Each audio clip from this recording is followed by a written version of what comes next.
والسلام على عباده الذين اصطفى لا سيما على سيدنا محمد رسول الله خاتم النبيين ومن سلك مسلكه من يومنا هذا إلى يوم الدين. أما بعد، فقال الله تبارك وتعالى في محكم كتابه: وَلَقَدْ أَخَذَ اللَّهُ مِيثَاقَ بَنِي إِسْرَائِيلَ وَبَعَثْنَا مِنْهُمْ اثْنَيْ عَشَرَ نَقِيبًا وَقَالَ اللَّهُ إِنِّي مَعَكُمْ لَئِنْ أَقَمْتُمُ الصَّلَاةَ وَآتَيْتُمُ الزَّكَاةَ وَآمَنْتُمْ بِرُسُلِي وَعَزَّرْتُمُوهُمْ وَأَقْرَضْتُمُ اللَّهَ قَرْضًا حَسَنًا لَأُكَفِّرَنَّ عَنْكُمْ سَيِّئَاتِكُمْ وَلَأُدْخِلَنَّكُمْ جَنَّاتٍ تَجْرِي مِنْ تَحْتِهَا الْأَنْهَارُ فَمَنْ كَفَرَ بَعْدَ ذَلِكَ مِنْكُمْ فَقَدْ ضَلَّ سَوَاءَ السَّبِيلِ فَبِمَا نَقْضِهِمْ مِيثَاقَهُمْ لَعَنَّاهُمْ وَجَعَلْنَا قُلُوبَهُمْ قَاسِيَةً يُحَرِّفُونَ الْكَلِمَ عَنْ مَوَاضِعِهِ وَنَسُوا حَظًّا مِّمَّا ذُكِّرُوا بِهِ.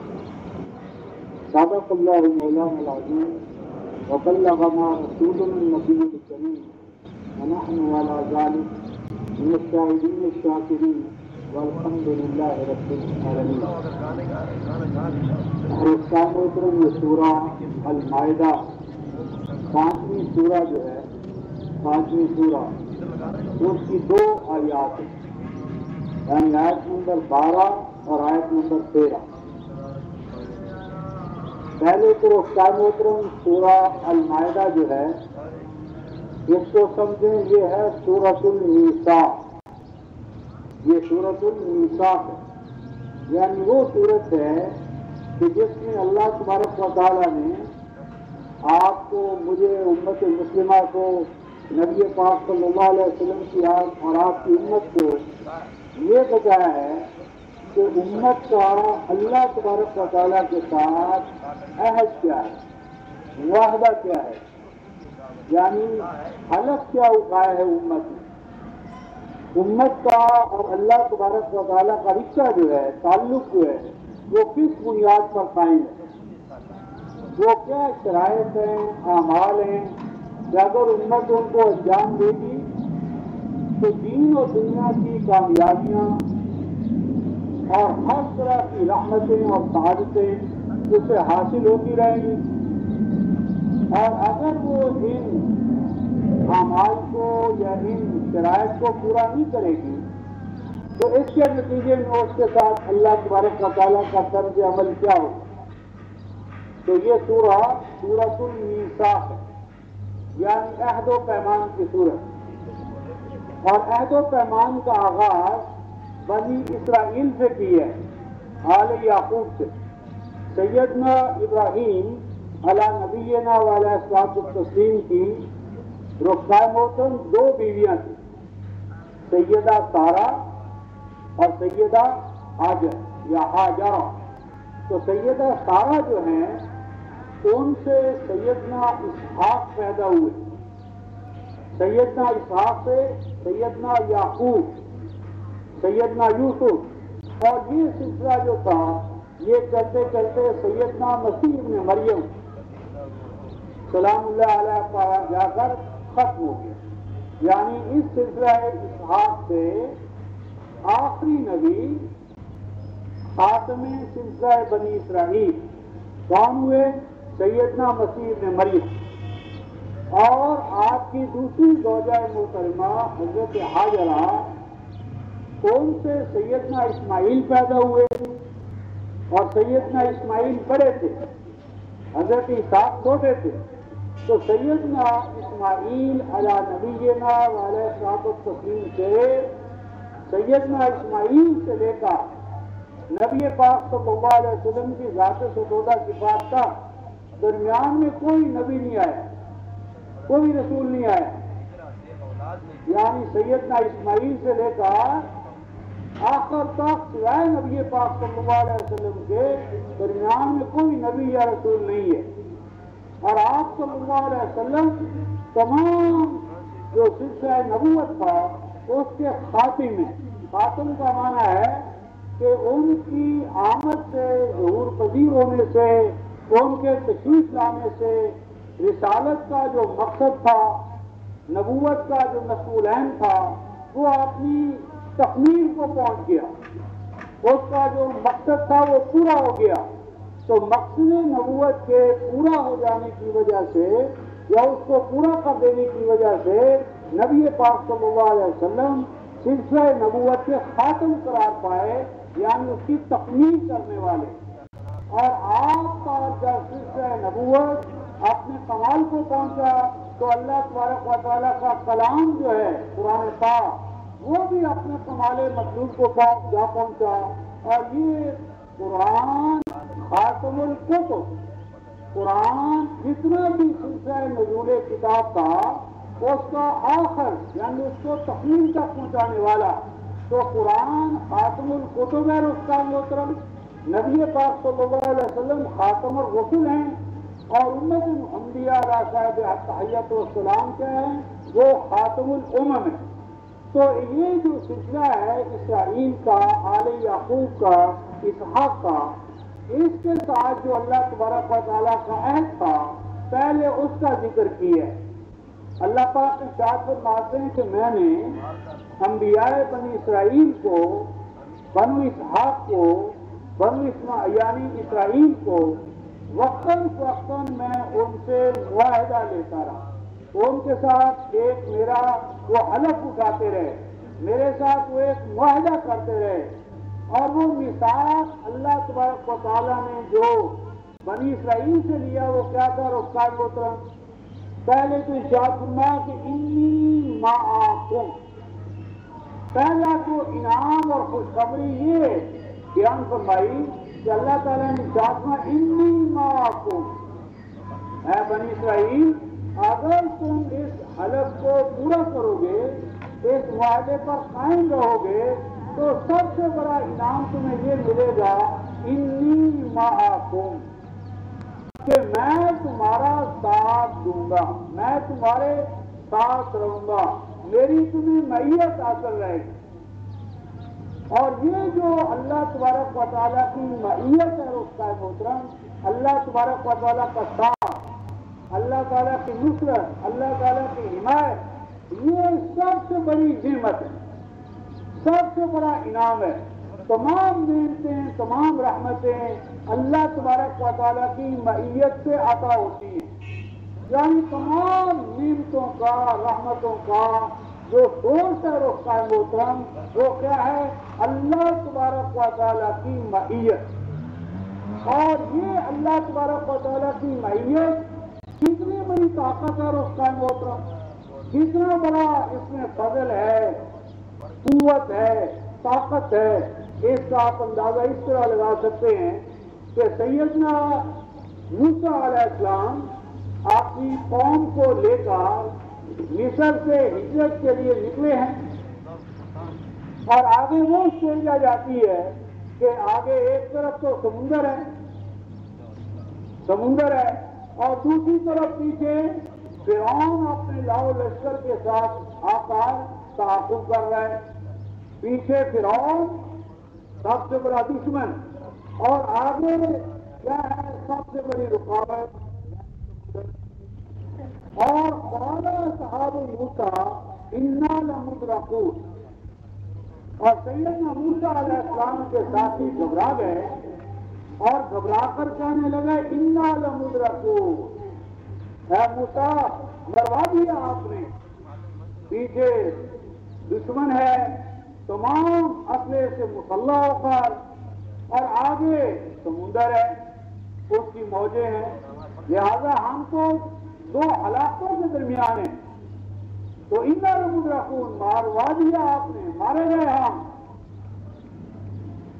وہاں پر قرآن یہ کہتا ہے رستاء محترم، قال سیدنا موسیٰ علیہ السلام نے فرمایا انا معی ربی سیہدین، اے میرے ساتھیو تم نے غلط اندازہ لگایا ہے، یہ تم کہہ رہے ہو کہ ہم ہلاک ہو جائیں گے، نہیں نہیں، ہم ہلاک نہیں ہوں گے، میں تمہیں ہلاک نہیں ہونے دوں گا۔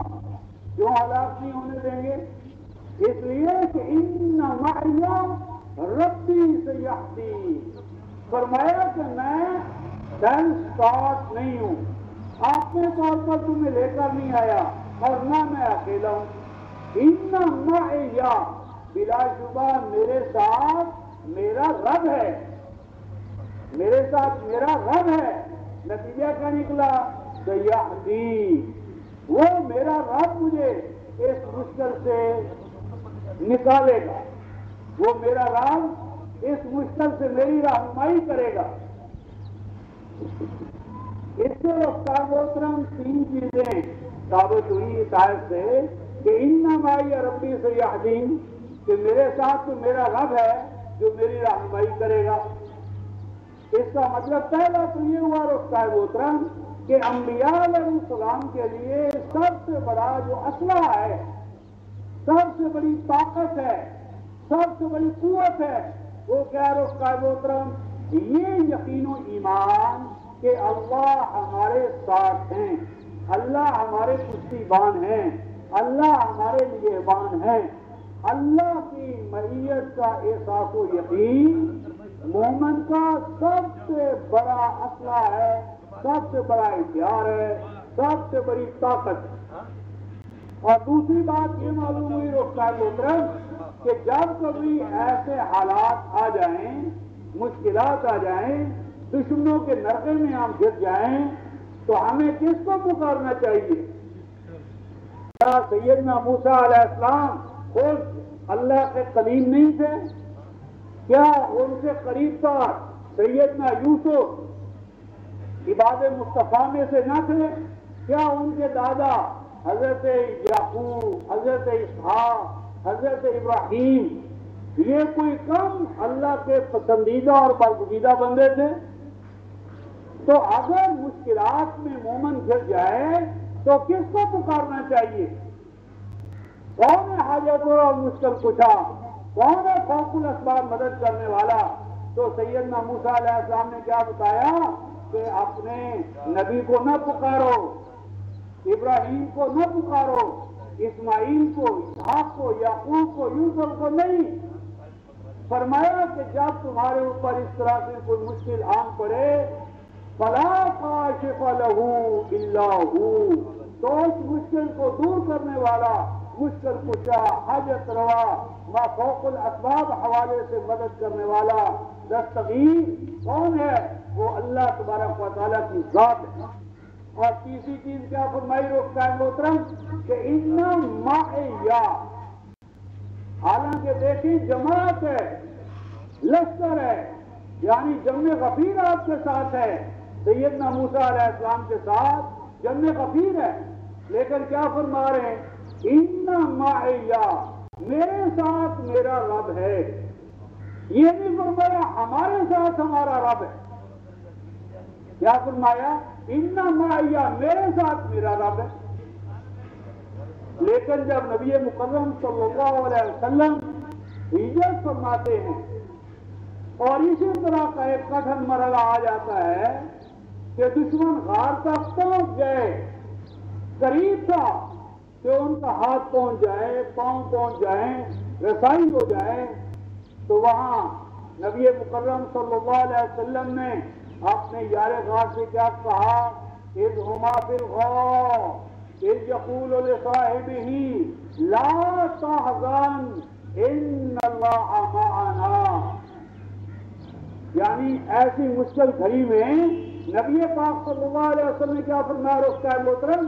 لا تحزن، اے میرے رفیق، اے میرے وزیر، اے میرا بوجھ اٹھانے والے، لا تحزن، میرے بارے میں پریشان نہ ہو، اپنے بارے میں بھی پریشان نہ ہو، کیونکہ تم ہو یا ہم یا ہماری امت، ان اللہ معنا، یہ نہیں فرمایا رب میرے ساتھ ہے۔ کیا آپ پر مقاشفہ ہوا؟ ان اللہ، بلا شبہ اللہ میرے ساتھ ہے؟ نہیں، اللہ ہمارے ساتھ ہیں، یعنی سیدنا موسیٰ علیہ السلام کا جو ویژن تھا، ادراک تھا، وہ نبوت کیا تھا؟ ربوبیت کا، میرا رب میرے ساتھ ہے۔ اور نبی پاک صلی اللہ علیہ وسلم کیا فرماتے ہیں؟ بلا شبہ اللہ ہمارے ساتھ ہیں، یعنی آپ کا ویژن یا ادراک کیا ہے؟ الوہیت کا، یعنی سیدنا موسیٰ علیہ السلام کا مقام ربوبیت کا، انما یا ربی، میرے ساتھ میرا رب ہے۔ اور نبی پاک صلی اللہ علیہ وسلم فرماتے ہیں ان اللہ، بلا شبہ اللہ، اور آگے کیا فرمایا؟ میرے ساتھ ہے، نہیں فرمایا معنا، معنا۔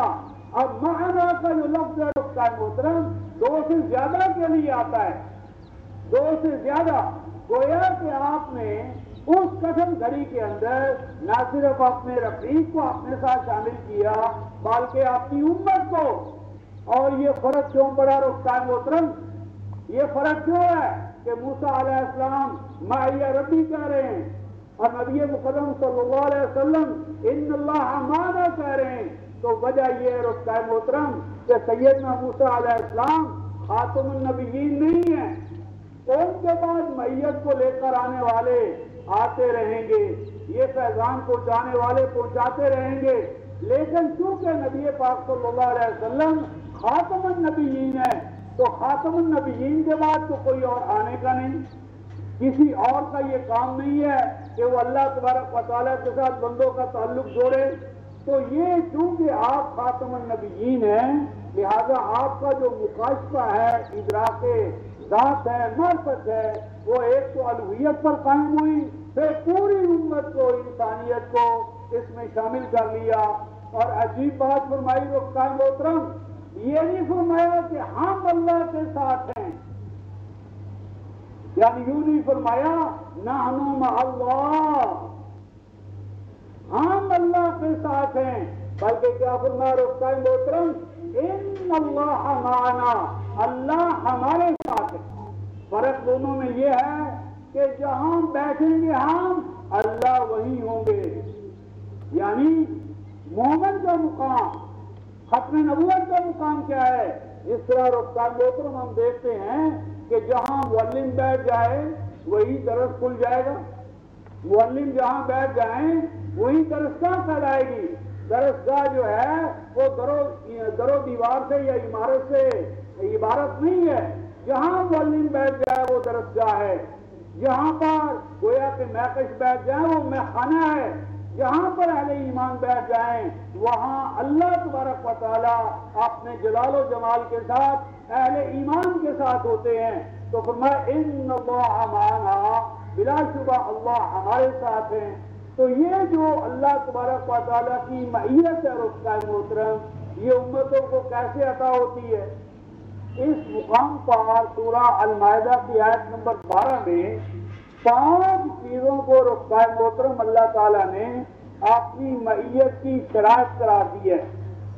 نمبر 1 فرمایا کہ لَإِنْ أَقَمْتُمُ الصَّلَاةَ، کہ اگر تم صلاۃ کو قائم کرو گے یا قائم رکھو گے، صلاۃ کو قائم رکھنا یہ پہلا نصاب کی پہلی شرط ہے، صلاۃ کو قائم کرنا، جسے عرف عام میں ہم نماز کہتے ہیں۔ رخصان محترم صلاۃ پڑھنا اور بات ہے اور قائم کرنا اور بات ہے۔ قرآن حکیم میں کہیں بھی نہیں آیا یقرؤون الصلاۃ کہ مومن صلاۃ پڑھتے ہیں، کہیں نہیں آیا قرآن میں۔ کہیں قرآن میں بھائی بسم اللہ سے والناس تک آپ کو نہیں ملے گا اقرؤوا الصلاۃ، صلاۃ کو پڑھا کرو، بلکہ کیا فرمایا ہے؟ اقیموا الصلاۃ، صلاۃ کو قائم کرو، یقیمون الصلاۃ، صلاۃ کو قائم کرتے ہیں۔ قائم کرنا اور پڑھنا دونوں میں فرق کیا ہے رخصان محترم؟ صلاۃ میں ہم کہتے ہیں ایاک نعبد و ایاک نستعین، ایاک نعبد، اے اللہ ہم صرف آپ کے بندے ہیں، آپ کے غلام ہیں، آپ کے حکم کے تابع ہیں، آپ کے فرمان کے نیچے ہیں، آپ کے فرمان کے بندے ہیں، حکم کے بندے ہیں، ہمارا کام تو آپ کے حکم کی تعمیل کرنا ہے۔ اور آگے کیا فرمایا؟ وَإِيَّاكَ نَسْتَعِينُ، اور جب کبھی حاجت روائی، مشکل کشائی، مدد ضرورت ہوگی تو آپ کے سوا ہم کسی کو نہیں پکاریں گے، ہمارے معبود بھی تنہا آپ ہیں، اور حاجت روا اور مشکل کشا بھی صرف آپ ہی ہیں۔ اب اگر وہ صاحب محترم ہم مسجد کے اندر کہیں کہ اللہ ہم آپ کے غلام ہیں، حکم کے بندے ہیں، اور جب مسجد سے باہر دکان پر پہنچے تو کم تولیں، حالانکہ اللہ کا حکم کیا ہے کہ وازنوا بالقسطاس المستقیم، کہ جو پیمانہ ہے، ترازو ہے، اس کو پورا رکھو، پورا دو، پورا لینا، پورا دینا، عہد کو پورا کرنا۔ تو جتنے بھی احکام ہیں رفقائے محترم، ان پر قائم ہونا یہ صلاۃ کا لازمہ ہے۔ تو اگر ہم دکان پہ بیٹھ کر، اپنے منصب پر بیٹھ کر، سیٹ پر بیٹھ کر عہد کو توڑ لیں، احکام الہیہ کو پامال کریں، اور دیں کچھ لیں کچھ، مال کچھ دکھائیں، اور نتیجتاً دینے کا وقت آئے تو کوئی دوسرا دے دیں، تو گویا کہ ہم نے عہد کو، عہد عبودیت کو، عہد وہ توڑ دیا، تو ہماری صلاۃ پڑھی گئی لیکن قائم نہ ہوئی۔ اسی طرح جب کوئی مشکل آئی تو مشکل کے وقت اگر غیر اللہ کے پاس چلے گئے اور اس کو پکارا، اس سے حاجت روائی چاہیے، تو عہد استعانت ٹوٹ گیا۔ اسی لیے فرمایا کہ ربما مصلٍ، کہ کتنے ہی صلاۃ پڑھنے والے نمازی ہوتے ہیں، ترد علیہم صلواتہم فی وجوہہم، اور جو ہی وہ صلاۃ پڑھتے ہیں تو تھوڑی دیر کے بعد ان کی صلاۃ ان کو لوٹا دی جاتی ہے، واپس کر دی جاتی ہے۔ اور معنی کیا ہے؟ یہ وہ لوگ ہوتے ہیں یفعلون، وہ کرتے ہیں جو کہتے نہیں، کہتے کچھ ہیں کرتے کچھ ہیں۔ تو اللہ تبارک و تعالیٰ رفقائے محترم صلاۃ کے اوپر قائم ہونے، قائم کا معنی ہے کہ جو ہمارا عہد ہے، عہد آپ رفقائے محترم ویتر پڑھتے ہیں ہم صاحب، تو ویتر میں ہم سیدنا عبداللہ ابن مسعود یا امام حسن، ان کی دعائے قنوت جسے کہتے ہیں، وہ ہم پڑھتے ہیں، اور اس دعا میں ہم کیا پڑھتے ہیں رفقائے محترم؟ ویتروں میں ہم یہ کہتے ہیں نخلع و نترک من یفجرک، نخلع و نترک من یفجرک، خلا یخلع، پاؤں کو جوتے سے جدا کر لینا، جوتا اتار لینا، پاؤں اور جوتے کے تعلق کو ختم کرنا عربی زبان میں خلا کہلاتا ہے۔ کسی عہد کو توڑ دینا، کوئی اندر چیز اس کو باہر نکال لینا، تو نخلعو، اے اللہ ہم اپنا رشتہ تعلق توڑ لیں گے، ہم اپنے آپ کو جدا کر لیں گے، وَنَتْرُکُ، اور چھوڑ لیں گے۔ کس کو چھوڑیں گے رفقائے محترم؟ مَن یفجرک، اے اللہ جو آپ کا نافرمان ہوگا، آپ کے قانون کو توڑنے والا ہوگا، آپ کے قانون اور نظام سے منہ موڑنے والا ہوگا، ہم اس سے اپنا رشتہ اس طرح چھڑا لیں گے جس طرح اس جوتے سے اپنا رشتہ ختم کر دیتے ہیں جو پاؤں کو تنگ کرتا ہے۔ اب آپ سوچیں ہیں رفقائے محترم کہ کوئی مومن شعوری طور پر صلاۃ ادا کرے، ویتر پڑھے، اور ویتروں میں یہ الفاظ کہے نخلع و نترک من یفجرک، اور پھر وہ اپنی زندگی میں خود اللہ کے قانون کو توڑنے والا ہو، اللہ کے قانون اور نظام سے منہ موڑنے والا ہو نہیں سکتا۔ یہ تبھی ہوتا ہے رفقائے محترم جب صلاۃ سکارا ہو جاتی ہے۔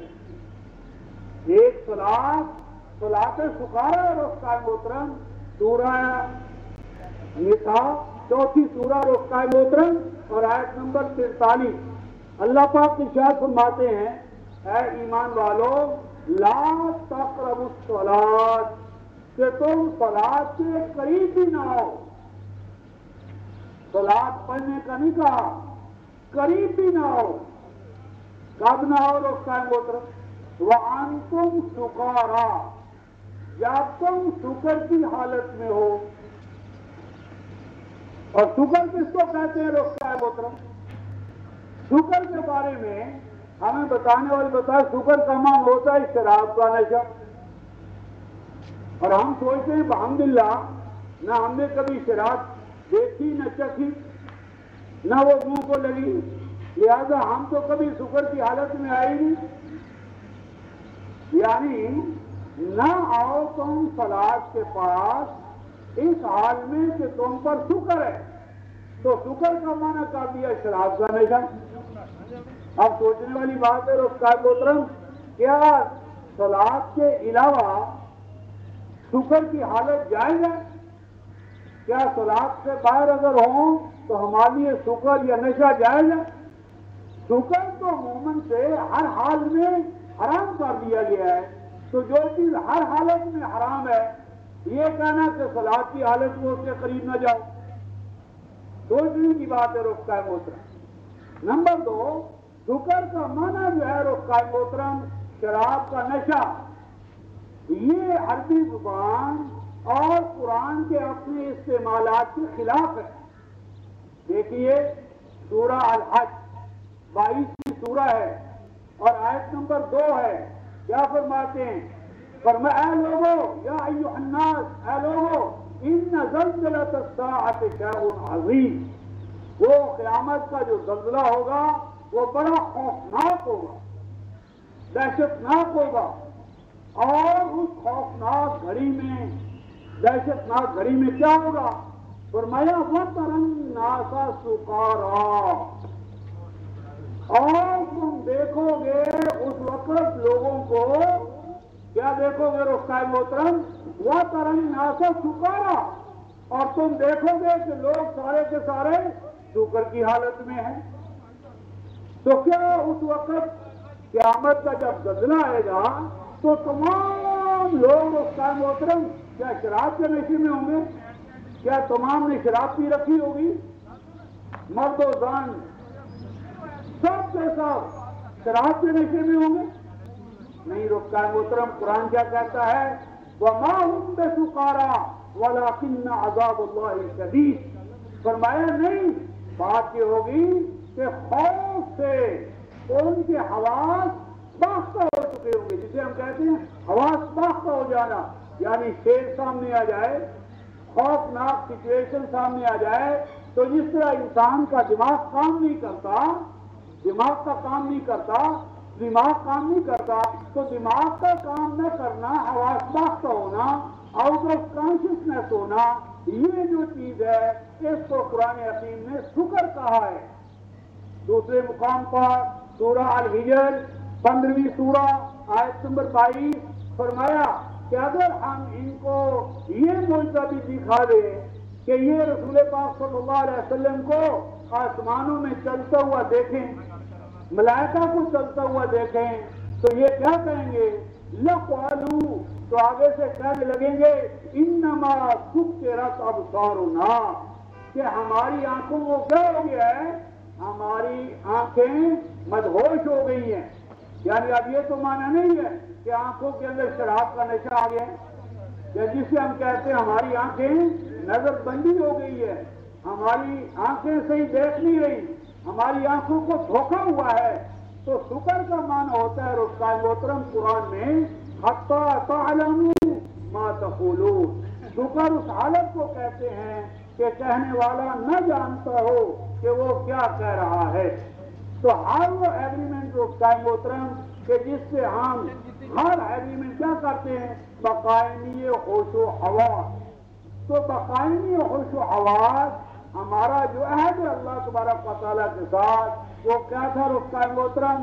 بنی اسرائیل کا حوالہ دے کر قرآن کہہ رہا ہے صلاۃ کو قائم کرو گے، قائم رکھو گے، اور زکوٰۃ کو ادا کرتے رہو گے، اور وقتاً فوقتاً جو رسول آتے رہیں ان کے دست و بازو بنتے رہو گے، اور اپنے دین کو، نظام کو حل کرنے کے لیے قرض حسن دیتے رہو گے، میں تمہاری تمام بدحالیاں دور کر دوں گا، اور میں تمہیں وَلَأُدْخِلَنَّكُمْ جَنَّاتٍ، اور میں تمہیں جنات میں داخل کروں گا. یہ بھی رفقائے محترم قرآن کا ضابطہ ہے. جہاں پر قرآن میں رفقائے محترم الجنہ ہے دا گارڈن، تو الجنہ سے مراد اخروی جنت ہے. آج کل رفقائے محترم انٹرنیٹ پر گل کرائسٹ کا ایک یعنی آ رہا ہے مضمون، اس کا نام ہے 50 کنٹراڈکشنز ان قرآن. یعنی قرآن میں سے ایک میں 50 اور ایک میں 101 کنٹراڈکشن یا تضادات اپنی طرف سے ثابت کرنے کی کوشش کی ہے. قرآن کا کلیم یا دعویٰ یہ ہے رفقائے محترم سورہ النساء 4 سورہ آیت نمبر 82 کہ چونکہ قرآن کلام الہی ہے لہذا اس میں کوئی ادنا ترین کنٹراڈکشن بھی نہیں ہے، تضاد نہیں ہے، تخالف نہیں ہے.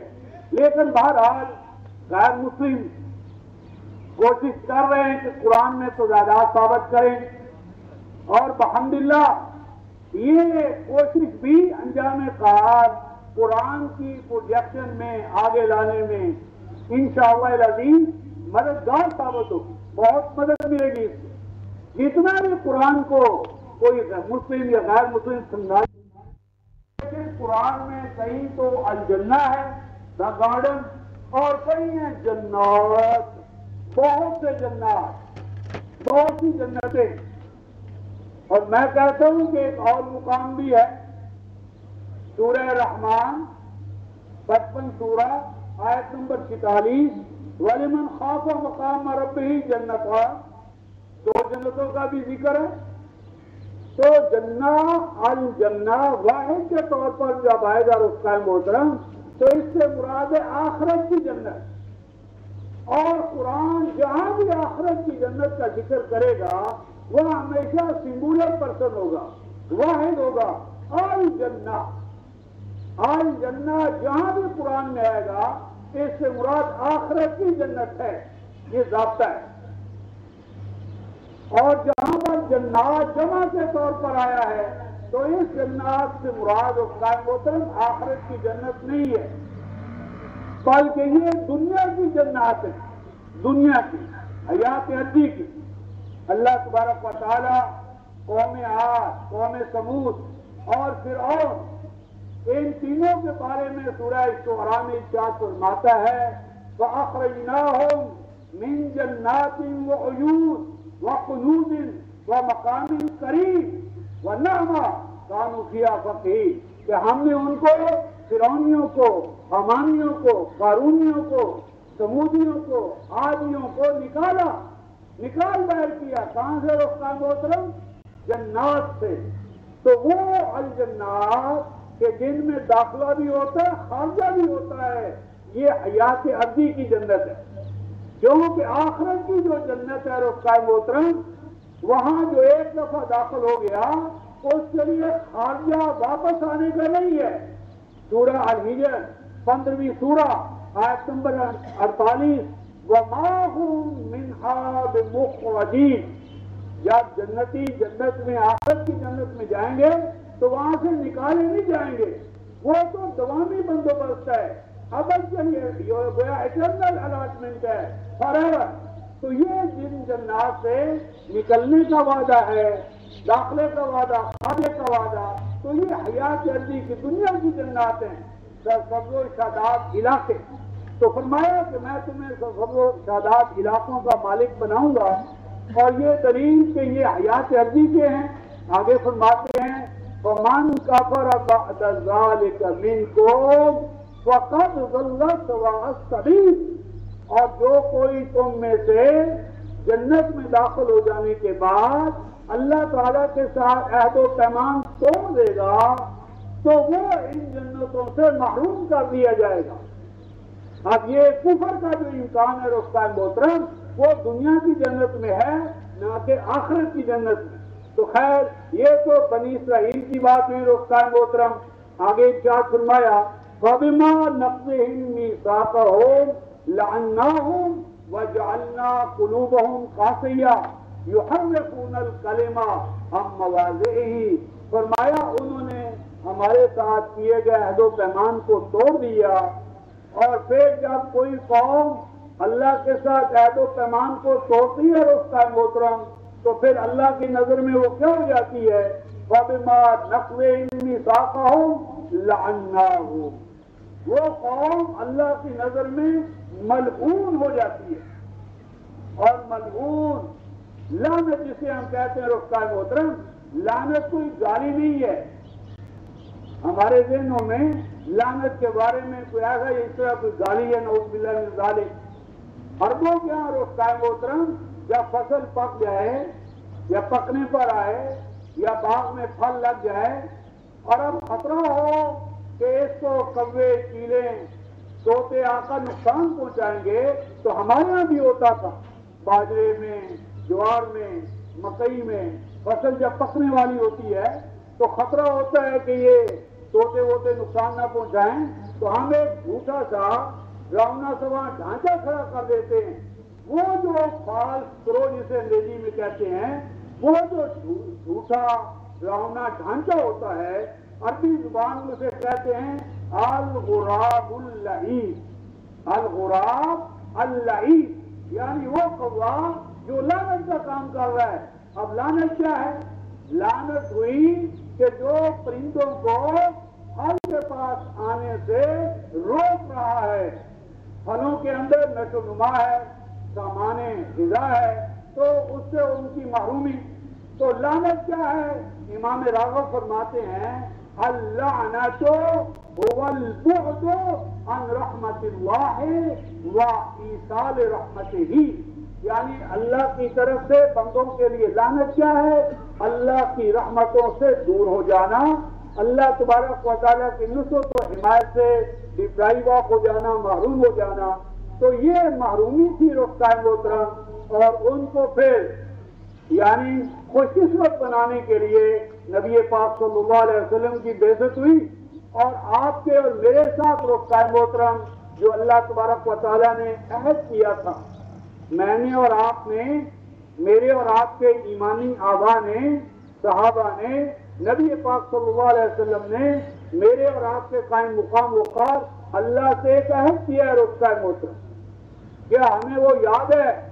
ہمارے امام نے، نبی خاتم النبیین صلی اللہ علیہ وسلم نے ہمارے بیہاف پر کیا عہد کیا ہے رفقا محترم؟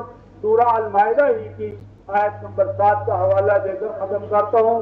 فرمایا وَاذْكُرُوا نِعْمَتَ اللَّهِ عَلَيْكُمْ، اے ایمان والو یاد رکھنا تم آج میرے ساتھ ایک عہد کر رہے ہو۔ کب عہد کر رہے ہو؟ اس نعمت دین کو، نعمت قرآن کو پا کر۔ وہ عہد کیا ہے تمہارا؟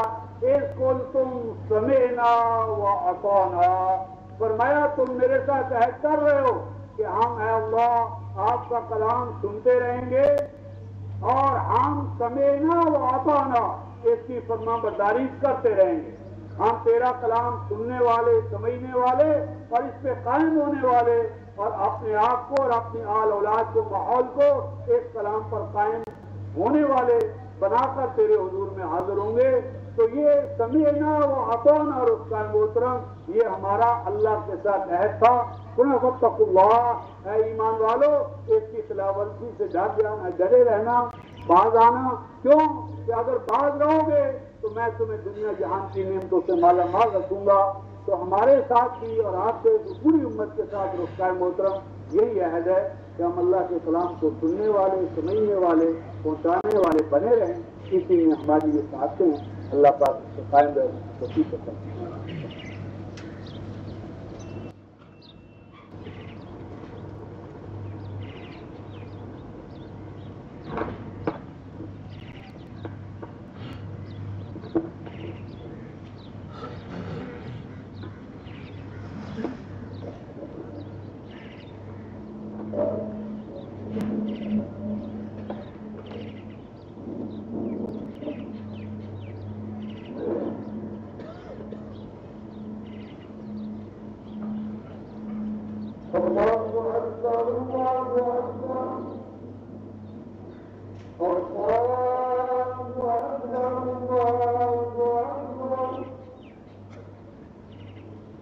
أشهد أن لا إله إلا الله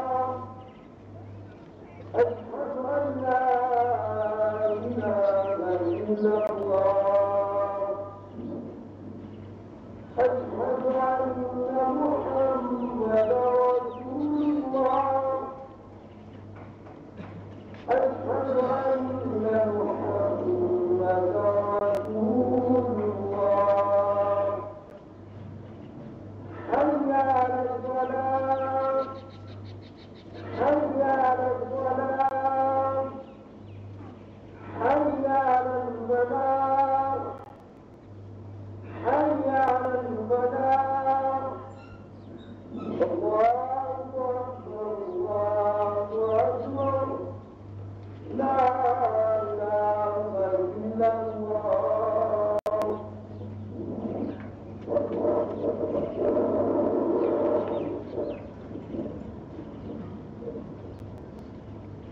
بسم الله الرحمن الرحيم الحمد لمن خلق السماوات والأرض وخلق الإنسان وخلقه البيان وأرسل إليه الأنبياء والرسل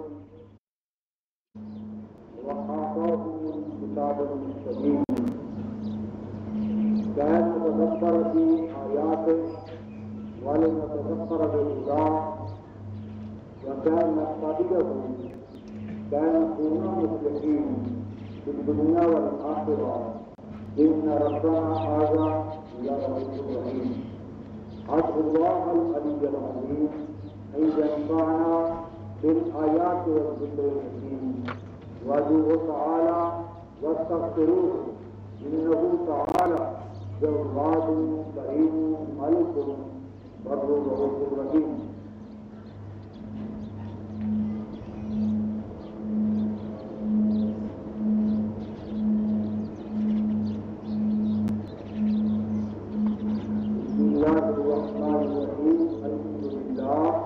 الحمد لله نحمده ونستعينه ونستغفره ونؤمن به ونتوكل عليه ونعوذ بالله من شرور انفسنا ومن سيئات اعمالنا من يهده الله فلا مضل له ومن يضلل فلا هادي له ونشهد ان لا اله الا الله وحده لا شريك له ونشهد ان محمدا عبده ورسوله صلى الله عليه وسلم تسليما كثيرا كثيرا. أما بعد فقال نبينا صلى الله عليه وسلم أرحم أمتي بأمتي أبو بكر وأشدهم في أمر الله عمر وأحياهم عثمان وأخلاهم علي. اللهم اغفر هؤلاء الخلفاء الراشدين المحدثين ووفقنا خير نقتدي بحجهم. اللهم اغفر للمهاجر والأنصار ومن سلك مسلكهم. اللهم اغفر لأمة محمد صلى الله عليه وسلم. اللهم اغفر لنا ولإخواننا الذين سبقونا بالإيمان. اللهم وفقنا لما تحب وترضى. اللهم حبب إلينا الإيمان وكره إلينا الكفر والفسوق والعصيان وأدخلنا في عبادك الراشدين. اللهم اشفنا ومرضنا ومرضى المسلمين. اللهم انصر الإسلام والمسلمين. اللهم انصر من ينصر دينك ونبيك وأنت على كل شيء قدير. عباد الله رحمكم الله إن الله يأمر بالعدل والإحسان وإيتاء ذي القربى وينهى عن الفحشاء والمنكر والبغي يعظكم لعلكم تذكرون. واذكروا الله تعالى يذكركم وادعوه يستجب لكم واعلموا أن ذكر الله تعالى أعلى وأولى وأجل وأكرم وأحسن وأحسن والله يعلم ما تفعلون.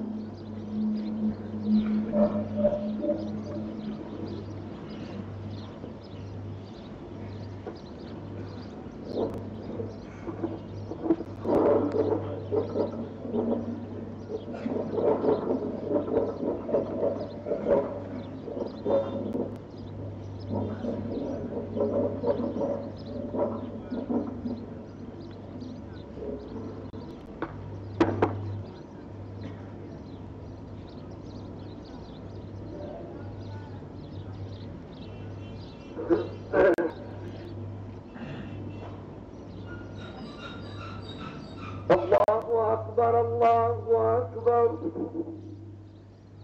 الله أكبر الله أكبر. أشهد أن لا إله إلا الله أشهد أن لا إله إلا الله أشهد أن محمدا رسول الله أشهد أن محمدا رسول الله. حي على الصلاة حي على الصلاة حي على الفلاح حي على الفلاح. قد قامت الصلاة قد قامت الصلاة. الله أكبر الله أكبر لا إله إلا الله.